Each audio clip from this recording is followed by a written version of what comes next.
northern Atlantic coast is a remote and barren land, locked in ice for much of the year, and surrounded by bitterly cold seas.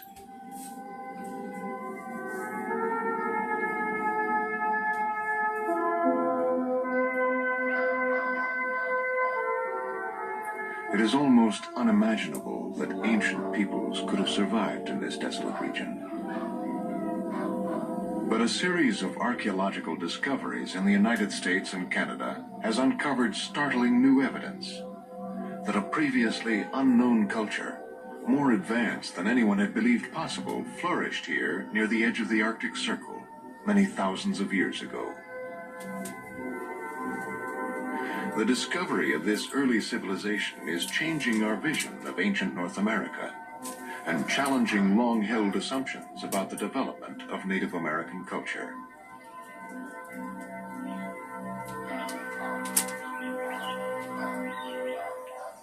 The story begins just over a century ago with an accidental discovery on the coast of Maine. It gradually unfolds into one of the great quests of American archaeology: the search for the lost red paint people.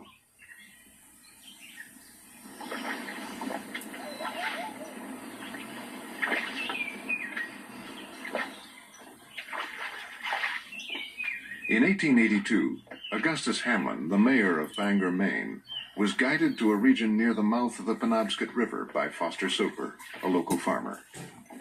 Soper had told the mayor about a place where blood-colored pools were rising out of the earth. Hamlin was a doctor and a geologist, but he was also an amateur anthropologist, a so-called antiquarian, who believed in theories about the past that scientists would later consider implausible. This part of the Maine coast had generated legends for hundreds of years.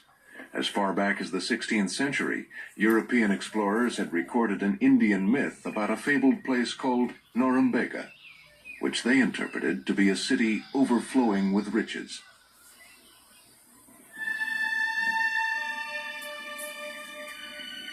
This map of 1569 placed Norumbega near the mouth of the Penobscot River. Hamlin had searched, but he never found a trace of a lost city.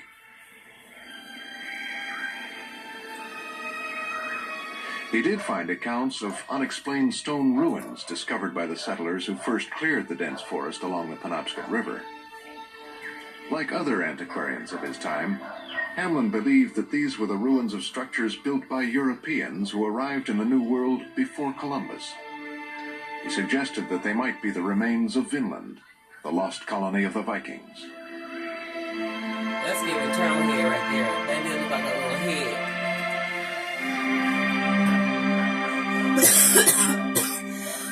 The stone ruins of the Northeast were not the only archaeological mysteries which interested the antiquarians. There were also hundreds of prehistoric mounds and earthworks like these located in the Ohio Valley. As early as the 1700s, amateur scientists had been digging up these mysterious man-made hills and discovering the spectacular remains of an ancient culture. These elaborate burials and artifacts indicated that the mound builders were more advanced than the known Indian tribes of the region. 19th century antiquarians explained this by developing the theory of a lost civilization, and then some fucking which existed in America before random the person come bury burying them. The earliest mounds just were so they simple, can circular forms. Learn about them, like, but get later the fuck out of examples here. evolved into precise geometric designs built on a vast scale. The geometry and surveying skills needed to construct these ritual landscapes seemed to be unknown among the Native Americans. Because there were ancient mounds throughout Europe, other scholars who did not believe in the theory of lost races suggested that the American mounds were built by colonists from the more highly developed cultures of the Old World. They believed in the theory of diffusion, that early voyagers brought the mound-building tradition across the Atlantic. Eventually, both of these antiquarian theories would be abandoned as the new discipline of scientific archaeology developed. By the mid-20th century, professional anthropologists would firmly deny that ancient people navigated across the ocean, and they would dismiss as well the idea of lost races. But here, in the landscape forming the heart of the old Norumbega myth, Hamlin the antiquarian was about to make a discovery which would eventually change scientific beliefs. Though its real significance was not understood for 100 years, what he found here was the first evidence of a completely unknown, ancient race of skilled seafaring people who once lived along the Atlantic coast.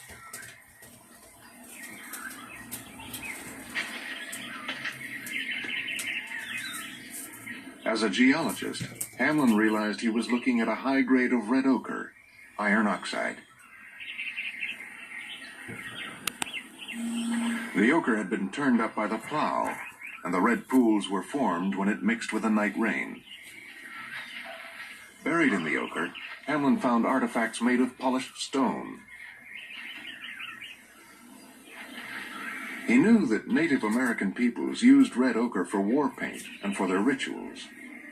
But what surprised him was the quality and the perfection of the polished artifacts. The stone woodworking tools were honed to a sharpness rivaling a metal blade, and they were far superior to the artifacts found at Indian sites in Maine. Hamlin brought the tools to the Peabody Museum at Harvard, and the search for the mysterious red paint people was taken up by professional archaeologist Charles C. Willoughby. Then the shit that they find on when Willoughby investigated Hamlin's site, Native American he discovered a mound at the water's edge and began a dig that has been called the first scientific excavation in America. Willoughby's careful measurements and drawings revealed that the artifacts had been buried in ritual patterns. He suspected that they were the remains of ancient graves, but he found no skeletons to confirm his theory. He suggested that the graves were so old that the bones had long ago disintegrated in the acidic New England soil. He built this scale model to be displayed at the 1893 World's Columbian Exhibition in Chicago. Along with Willoughby, another archaeologist was presenting his work in the Hall of Anthropology. Warren K. Moorhead became famous when he displayed his discoveries of the Ohio mound builder treasure at the exhibition. He was a self-taught archaeologist whose less than careful excavation methods made him a maverick in the profession's eye. His uncanny nose for spectacular discoveries made his name a household word. Moorhead was searching for the origins of the mound builders, and he soon became interested in Willoughby's site in Maine. With a team of excavators he called the Force, Moorhead set out on an expedition up the rivers of Maine to investigate Willoughby's claims of boneless cemeteries. These recently discovered hand-tinted glass slides were used to illustrate his popular lectures. When Moorhead got involved in Maine archaeology, he elevated the quest for the red paint people to high adventure. Like Hamlin, Moorhead was impressed by the quality of the tools. The workmanship of the polished stone led him to believe that the red paint people had a highly evolved culture. He sent examples back to museums in the Midwest to be shown alongside the artifacts of the mound builders.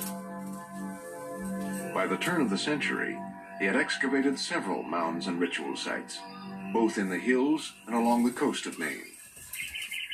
Moorhead wrote that in all his explorations he had never examined sites appearing so old, but like Willoughby, he never found a skeleton or a village. Without this evidence, there was no way to determine who these people were, how they lived, or where they came from. But he did note that some of the tools were made from a type of stone not found anywhere in Maine or New England. Moorhead daringly suggested that its source would someday be located in the far north, and he claimed this was evidence of long-distance trade. His prediction was borne out 80 years later, when archaeologists discovered the source of this unusual stone in Rama Bay, northern Labrador, Can you imagine 1,500 nautical miles from the coast of Maine. For just some random person. The stone is now called Rama Chert. Its beautiful translucence and sugary texture make it highly distinctive. The chert has been found in artifact collections as far south as New Jersey and west along the St. Lawrence River into Vermont.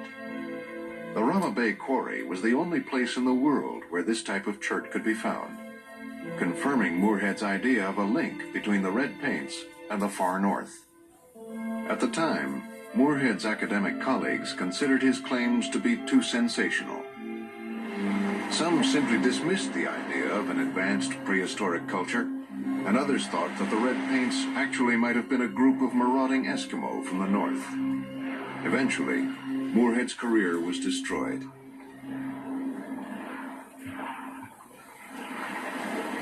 Not surprisingly, the next generation of professional anthropologists avoided the question, and the mystery of the red paint culture was temporarily forgotten.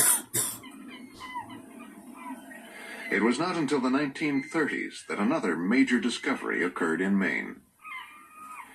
This one was found by chance under an Indian shell heap on the edge of Blue Hill Bay. These heaps are the discarded remains of shellfish built up by generations of tribes who returned year after year to harvest the ocean creatures. They have been found in many places along the Atlantic coast. On Blue Hill Bay, red ochre began eroding from the bottom of a heap known as the Nevin site. It was brought to the attention of archaeologist Douglas Byers. The layers of crushed shell formed a calcium-rich mixture that neutralized the acidic soil. At the bottom, Byers found the badly disintegrated remains of full skeletons covered in red ochre, just as Moorhead and Willoughby had predicted. Byers also found bone artifacts with surprisingly beautiful decorations engraved into the surface. No one had expected to find such precise geometric designs among the red paints. But the most surprising discoveries at the Nevin site were toggling harpoons and the remains of swordfish, a deep-water ocean species. These artifacts were the first clue that the red paint people might be a seafaring race.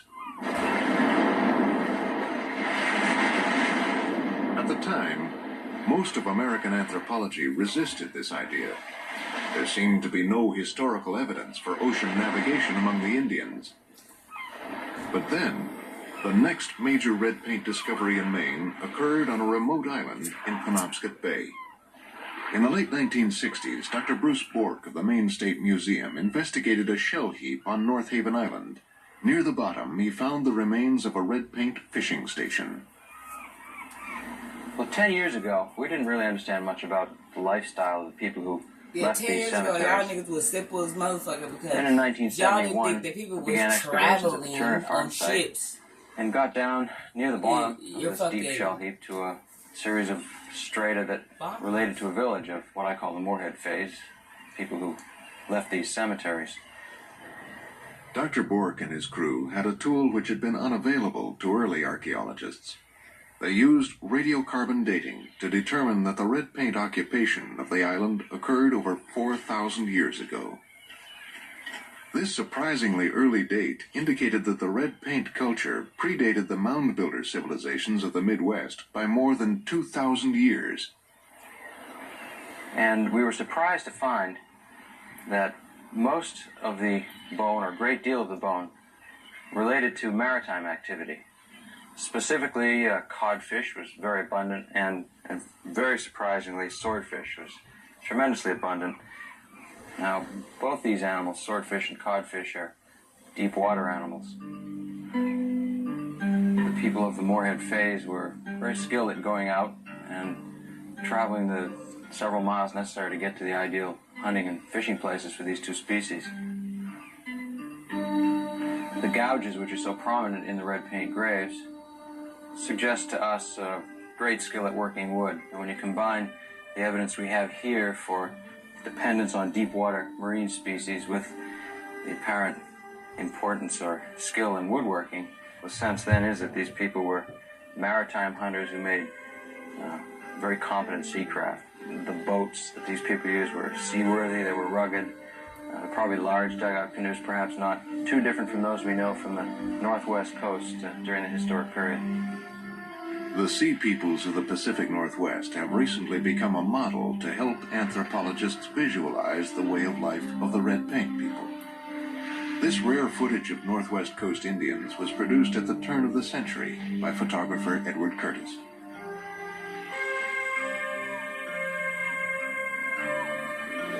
Curtis worked with the Quagule people and the famous Indian ethnographer George Hunt to build and photograph examples of their traditional boats and houses. Yeah, build examples. This is a reenactment. Here, George Hunt demonstrates the woodworking tools of the Northwest Coast that are similar in shape and function to the tools found in the red paint burials of Maine. Although the red paints predated these Northwest Coast people by thousands of years, the similarity of their tools suggests how advanced the red paint culture must have been. This island village, located 200 miles off the coast of British Columbia, was abandoned a century ago and has already begun to disintegrate. If these wooden structures had been built 4,000 years ago, by now they would have disappeared without a trace. Like the sea peoples of the Pacific Northwest, the red paint people of the Northeast built their villages at the water's edge. Unfortunately for archaeologists, the edge of the ocean is one of the most abrasive environments known, and there is very little left of the red paint way of life.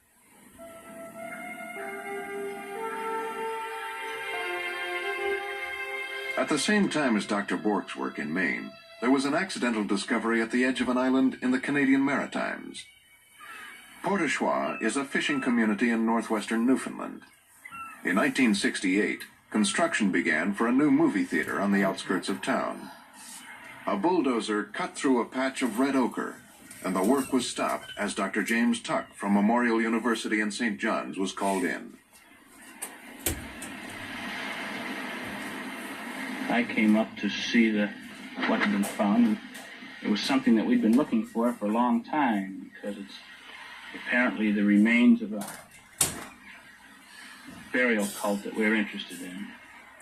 Finally, archaeologists had found skeletons which were preserved well enough to identify, enabling Dr. Tuck to give the red paint people a new scientific name, the Maritime Archaic. Eventually, it turned out to be a site that I guess people had been looking for 100 years. There were red paint cemeteries in Maine, but almost never had there been any bone preserved. When we first found the human bones, we asked ourselves questions like, are these people Eskimos or were they Indians? It sounds almost silly now, 15 years later, but those were questions that were very real and important then. Jim Anderson, the physical anthropologist who studied the bones immediately after they'd come from the field, was able to distinguish that these people were, in fact, racially American Indians, North American Indians, rather than Europeans or Eskimos. I think the European question is hardly important at all and doesn't bear discussing, but there are biological traits in the skulls and intracranial skeletons of these people that allow physical anthropologists to distinguish between people we recognize as Eskimos and those we recognize as Indians. The site proved to be over 4,000 years old, about the same age as the sites in Maine. When I first saw them, I couldn't believe they were as old as they were. The preservation was almost beyond belief. They looked fresh and new and covered with red ochre. When we completed our analysis of the Port au Choix material, we had, for the first time, a real good look at the sophisticated sea mammal hunting technology or sea hunting technology that these people had. Their weapons included toggling harpoons and barbed harpoons. These were used to harpoon sea mammals. The polished slate and bone lance points were probably used to dispatch sea mammals, seals and walrus and so forth.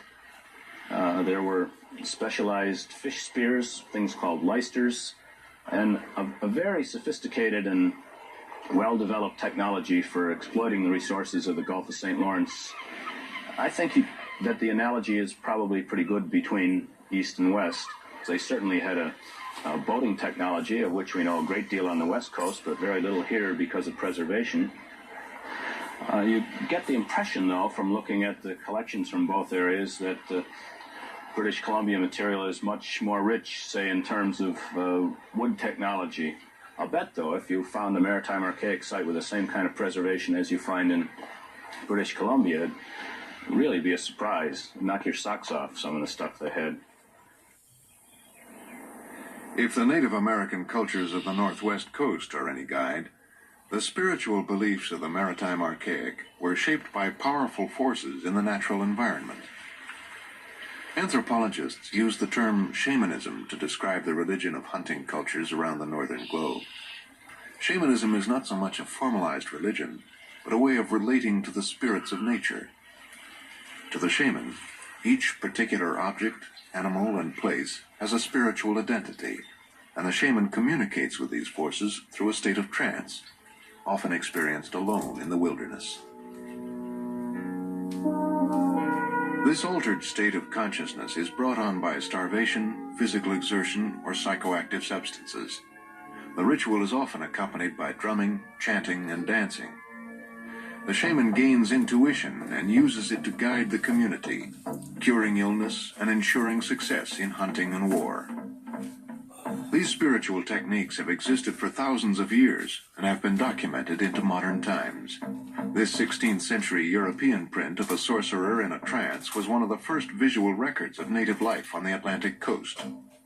400 years later, anthropologist Franz Boas documented a similar event when he filmed this Northwest Coast shaman for his study of ritual gestures. Edward Curtis, in his film work, dramatized the shaman's ritual. With the help of George Hunt, he recreated a sacred place in the wilderness. The Indian selects the skulls of certain ancestors who will share in the experience. The dancing may last a few hours or a few days, but it is followed by a trance-like sleep in which the shaman speaks with the spirits of the natural world. At some point in history, that natural world and its spiritual realm expanded when people began to communicate with the animal spirits of the sea. A good example of that might be the killer whale effigy that was found on the chest of a young adult male.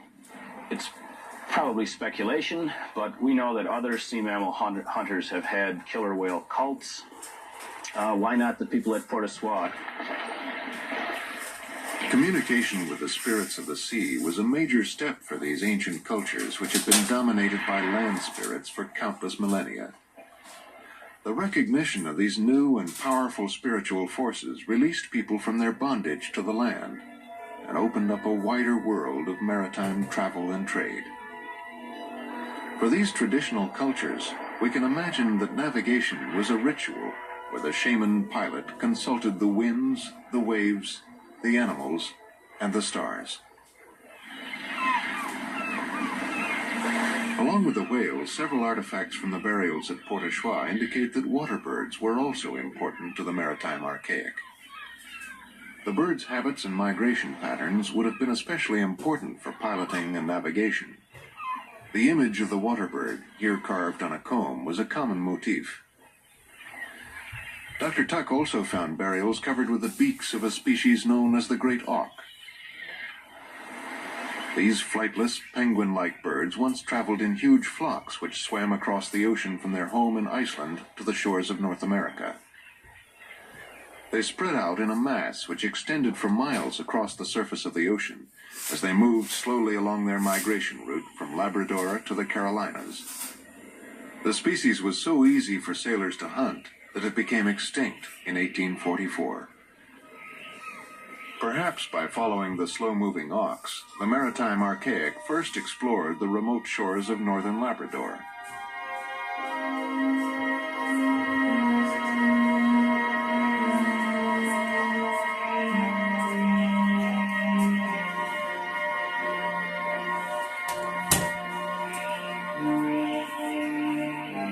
Dr. William Fitzhugh of the Smithsonian Institution has himself been exploring the coast of Labrador, searching for the northern limits of the maritime archaic.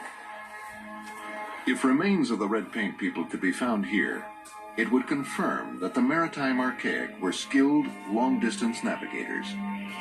In 1980, on the desolate beaches of Nubiac Cove, Dr. Fitzhugh found what had eluded every other researcher for 100 years: the remains of red paint house foundations.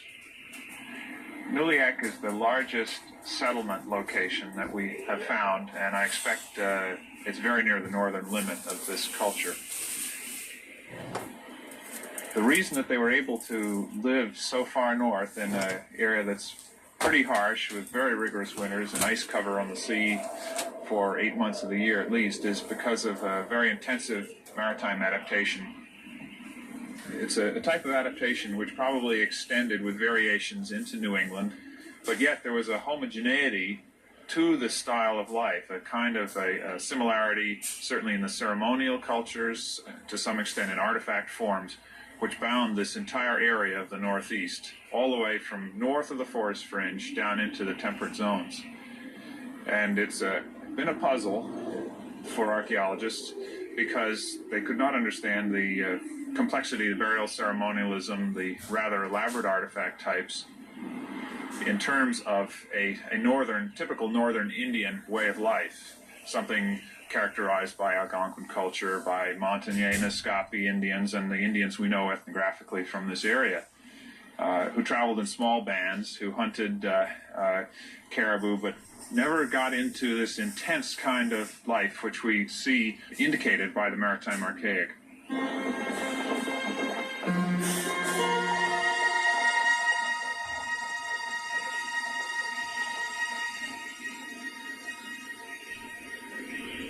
Caribou come down to Nuliak off the hills up here, and they tend to follow each other frequently, so that there's a trail which develops.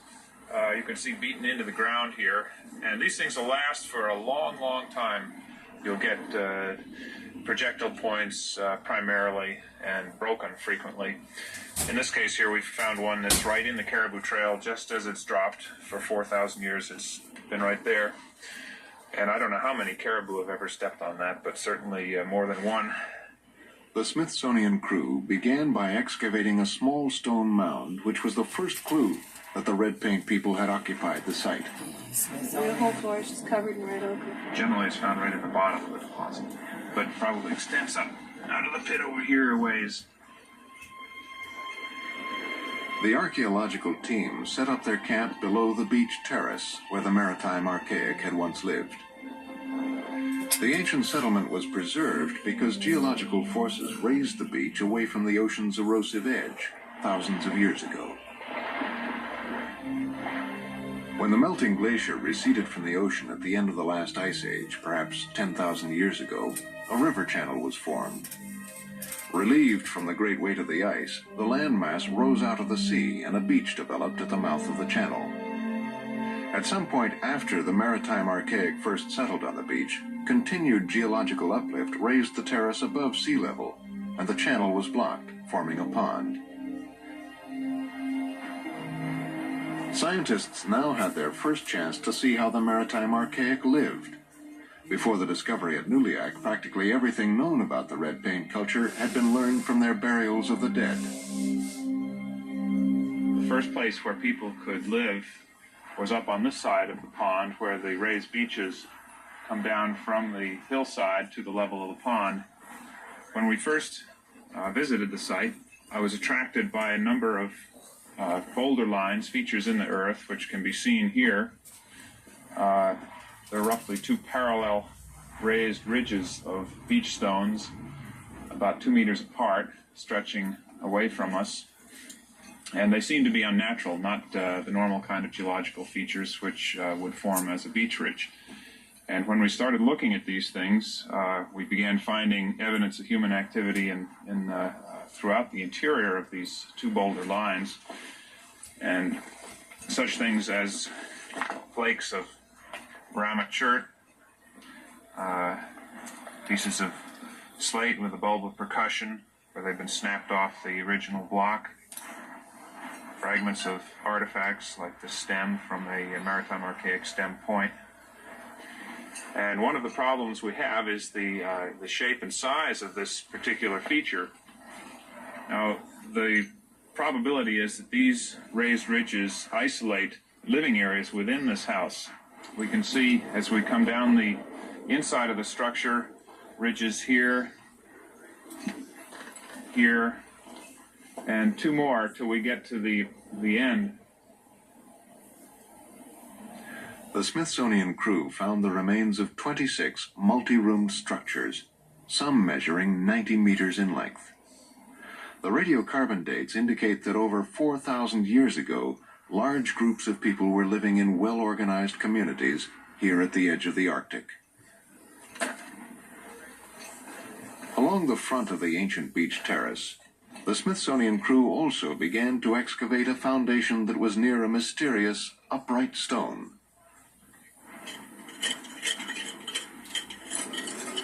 This is a typical deposit containing fire-cracked rock, chips of ramachurt, fragments of tool-making activity, pieces of broken tools that have been burned in the fire, charcoal flecks, red ochre.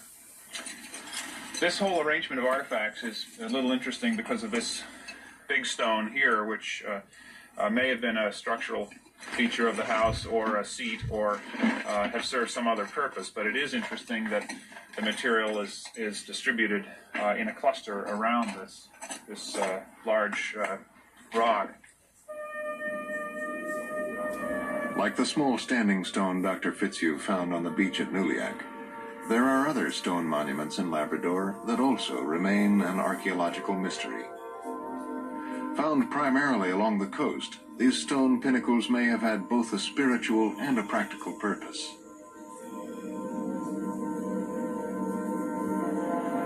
Some are single slabs propped into vertical position, and others are cairns built up with smaller boulders. The Eskimo refer to these monuments as inukshuks. Their traditions say that the stone markers point the way to settlements.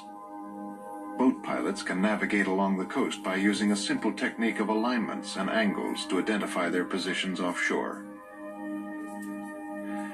These basic principles of geometry may have been developed thousands of years ago by the first cultures adapting to the sea. The technique is still useful today, especially in the far north, where modern navigational instruments are not always trustworthy.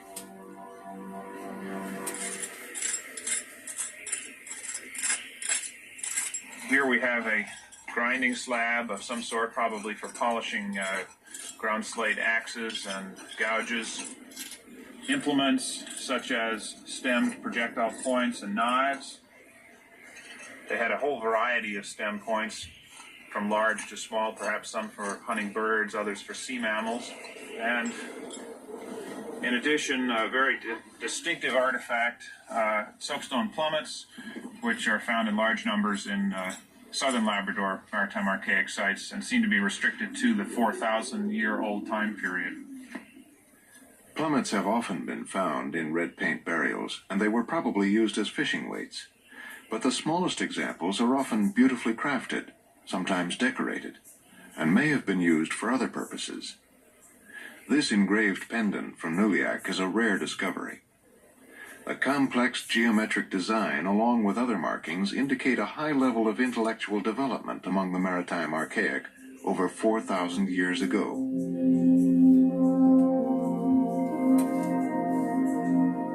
The surprising discovery of this advanced sea culture living in North America has encouraged fresh comparisons with the ancient sea peoples of Northern Europe. The shores of Scandinavia have supported maritime cultures for thousands of years. This fact has been recognized by European archaeologists for decades. In Norway, Professor Paul Simonsen of the Tromsø Museum has studied the remains of cultures that once lived above the Arctic Circle. At the very beginning of human habitation after the Ice Age up here, people came along the coast simply because the whole of the inland still were covered by the ice sheets. It's impossible to imagine people walking up along the Norwegian coast because of the fjords and because of the ice. So it's absolutely necessary that they had a boat and were in some way adapted to the sea. Like the house foundations at Nuliak, the remains of these Stone Age dwellings at Varangur Fjord were also raised above the present shoreline by geological forces. The site was discovered in the 1930s, and Professor Simonsen began his excavation of the structures in the early 1950s. On some dwelling places you have fish bones of deep-sea fishes, and on the same places you have very large and heavy sinking stones, meaning that they could fish up to perhaps 100-120 meters deep. In North America, use of the plummet vanished with the mound builders, but in Europe it evolved as a mariner's tool. This 16th century print shows how the weight attached to a line was used to determine the water's depth. Eventually, the plummet became a basic element of navigational and astronomical instruments. Along with the sea hunting equipment, Professor Simonsen's crew also recovered beautiful tools made out of polished slate. During the excavations of the 30s, Norwegian anthropologist Guttorm Jessing was the first to recognize that the tools were very similar to examples from North America. He wrote, "Nowhere on the globe are there to be found remains as closely related as those of Norway and the coast of Maine." During World War II, Jessing retreated to his office to work on a theory suggesting that these cultural developments spread in the far north by diffusion. The similar tools led Jessing to believe that there had once been a single circumpolar culture that originated in central Russia and diffused across the land masses to the coasts of Europe and the eastern shores of North America. Because you must remember that he was a devoted diffusionist, a man who thought that one thing can only be invented one time and from this place spread out over.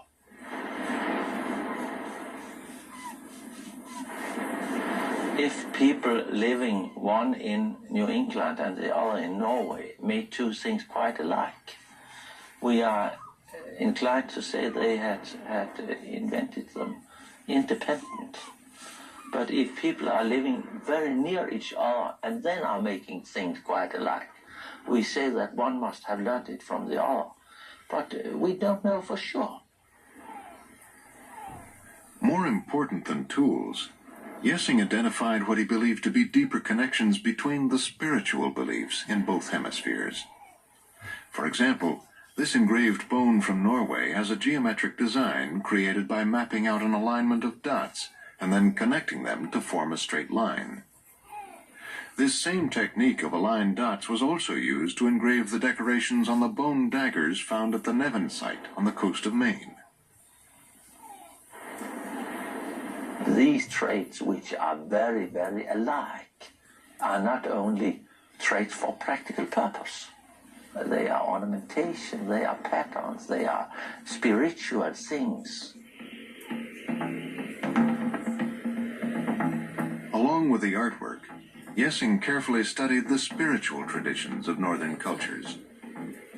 This archival footage of a Lappish shaman was filmed in the Norwegian Arctic. It shows a ritual involving a standing stone which may be thousands of years old.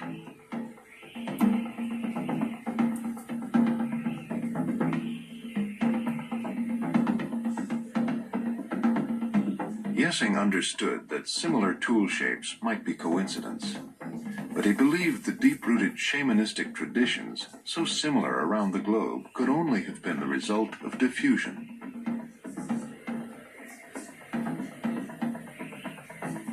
At first, Jessing's theory of land diffusion was widely hailed by his colleagues. It seemed to finally explain the extraordinary similarities which existed among the circumpolar cultures. But appealing as the theory was, there was no proof to back it up. During the 1950s, archaeologists working in central Russia and western Canada could not find any evidence that a circumpolar culture had diffused across the central landmasses. Eventually, his theory was put on the top shelf to collect dust, but Jessing never gave up his idea of land diffusion. According to Professor Simonsen, Jessing never considered the possibility that ancient peoples could have been skilled mariners. I have never seen the word maritime adaptation in his papers. I don't think that just this perspective was a part of his active concepts. To me, there still is a lot of sense in his theories. I'll not speak about the circumpolar Stone Age, I'll not speak about the circumpolar culture at all, but circumpolar connections and communications from people to people surely exist, and some cultural traits will be transmitted over very, very long east-west distances in the Arctic. Like the trade patterns along the coast of North America, there were extensive networks which linked the people of Norway with other sea-adapted cultures to the south. Artifacts have been found in Norway that were manufactured here on the coast of Denmark. In 1975, at a site called Vedbæk, archaeologists from the Danish National Museum discovered the remains of a sea-adapted culture that was once part of this trade network. Thousands of years ago, there was a channel where these yellow flowers now bloom. On the hills that surrounded the water, they discovered 19 burials. Radiocarbon dates indicated that the graves were over 7,000 years old, 3,000 years older than the maritime archaic sites found in North America. Some of the burials may have been ritual sacrifices. This woman wore a large necklace of teeth to her grave. A small child, perhaps her own, was placed at her side. When the woman and child were first discovered, they were covered with red ochre. A round, polished stone lay near the woman's fractured skull, and a knife blade rested at the midsection of the infant. In all these burials, we find the red ochre. That, of course, has been open to a lot of speculation, what the meaning of the red ochre, how that should be understood. The use of red ochre goes back at least 75,000 years into early Neanderthal times, but the existence of red ochre cemeteries is especially prominent among seagoing peoples. Like the maritime archaic burials in North America, the red ochre cemeteries of Europe are found along the shore. In 1927, here on the island of Tevyak, just off the coast of Brittany, French archaeologists Martin Saint-Just-Péquart discovered red paint burials near the bottom of a ship. Like Vedbæk, the Tevyak cemetery proved to be over 7,000 years old, and the burial rituals were similar. But what was unusual about Tevyak was that several of the burials had been placed in small stone structures beneath the shell mounds. The Péquarts believed that these might have been early examples of the mysterious stone megaliths left throughout northern Europe and the British Isles by an unknown ancient people. The megalith builders of Europe, like the mound builders of America, were often considered a lost race by 19th century antiquarians. The Péquarts suggested that the red paint people of Tevyak were the ancestors of the megalith builders. At the time, their idea was considered too radical. Most anthropologists believed that the chambered mounds and alignments of standing stones had been built by Neolithic farming peoples of a much more recent time period. But further north, along the rocky coasts of western Sweden, conditions made it necessary for the ancient inhabitants to live primarily by fishing, not farming. Cambridge University archaeologist Graham Clark has studied these ancient maritime peoples. His research also suggests that the early megalith builders were a seagoing culture.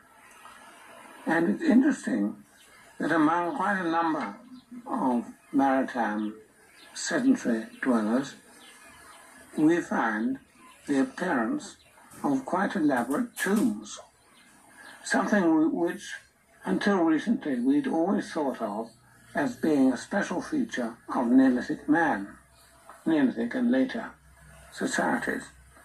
For example, we have stone cairns in the maritime archaic context of Labrador, dating from several thousand years before Christ. One of the first things that attracted me to this site was the boulder constructions in a roughly circular arrangement.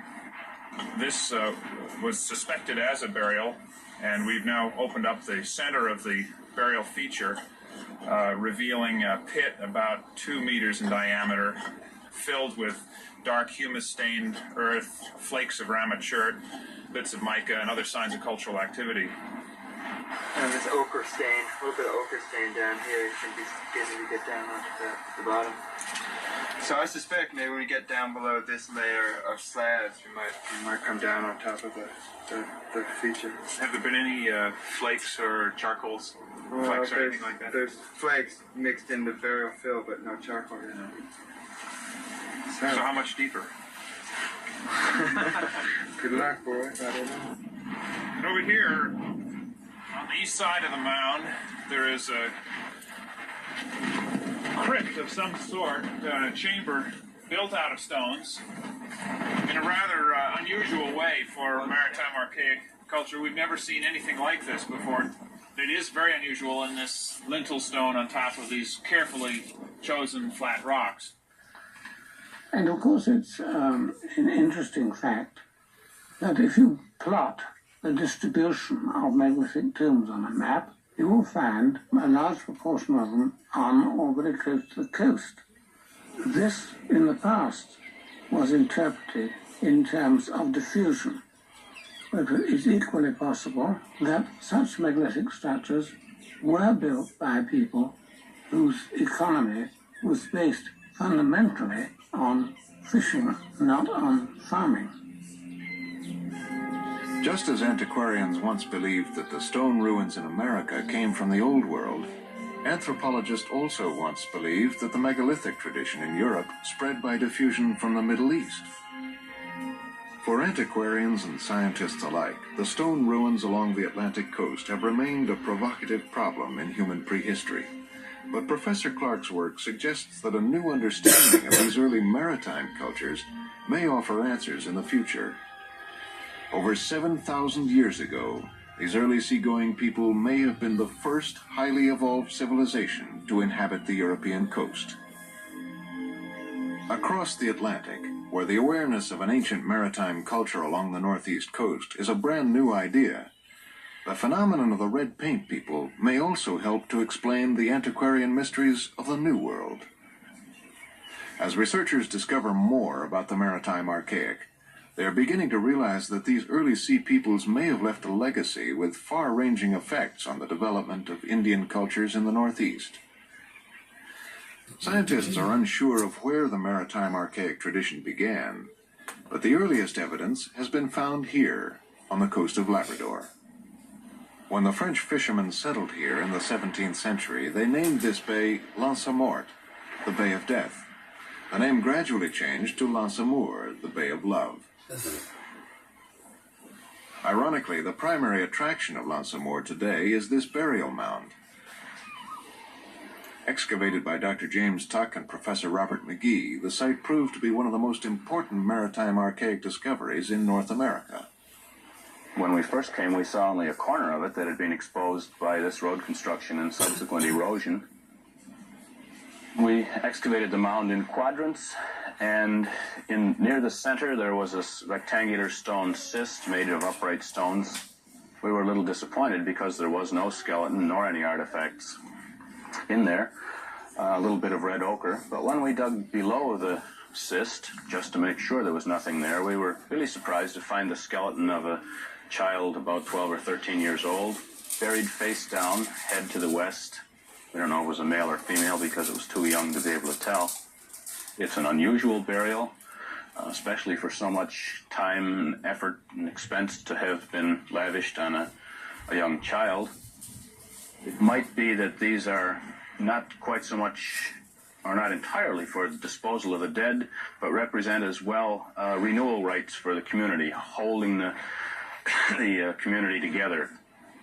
A large flat rock lay across the burial, and ritual fires had been set due north and south. The charcoal samples were radiocarbon dated to about 7,500 years ago, making this the earliest known maritime archaic burial site in North America. The almost identical dates in both Europe and America were a surprise to scientists. Previous theories about cultural development, from the antiquarians to Yessing, were based on the assumption that diffusion had to originate among the more advanced races of Europe. But this new evidence suggests that cultural development may have been parallel on both sides of the Atlantic over 7,000 years ago. The evidence also compels diffusionists to ask whether these ancient ceremonial traditions were once carried from North America to the shores of Europe, along the prevailing northern route of the Gulf Stream. The Lance Amour burial is also an important clue to the mystery of the mound builders in North America. It predates the mounds of the Midwest by more than 5,000 years. I suppose you could consider this the start of a mound tradition in the New World. This burial and the ones at Brador and elsewhere are more than 7,000 years old. I think, therefore, that they're the oldest burial mounds, certainly in this part of the world, maybe in most of North America.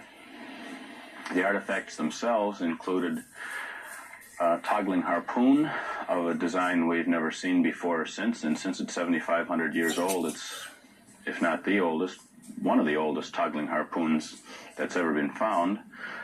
So these guys were pretty sophisticated sea mammal hunters. From the time of Lance Amour, the red paint people flourished for about 4,000 more years. Then, without explanation, the traces of their culture vanish from the archaeological record. Most of the artifacts we have seen were never intended for our eyes, but of all their remains, the most intriguing are those which they wanted us to see, the ritual monuments they left in the landscapes of the Northeast.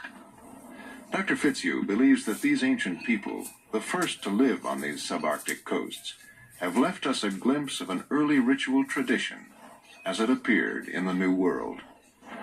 Well, one of the interesting features of the Maritime Archaic, in Labrador at least, is the association between ceremonial sites, burial sites, and eminent, prominent locations. And it seemed as though people were selecting these locations for qualities of the land: high hills, sweeping vistas, magnificent scenery, as well as conditions that were suitable for excavating burials, sandy terraces and things like that. The early Maritime Archaic mounds seem to be individual structures with single burials in them on these prominent locations. They're always at the fronts of the terraces, very near the sea, very near the most sweeping panorama that you can get.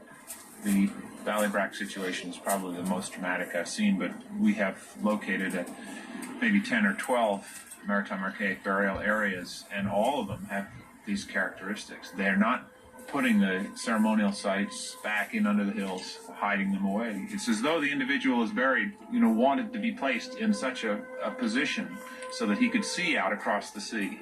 And I think the people were interested in this kind of concept of beauty and landscape mixed with mountains and waterfalls and everything else. There's a lot of that in Labrador, but the sites that they choose to live in are really rather special that way. You don't find that with other cultures, either with the Eskimo cultures or the other Indian cultures. The discovery of the Maritime Archaic represents one of the rare instances when antiquarian mystery and scientific exploration have merged. Together, they have revealed an unknown chapter in the ancient history of North America.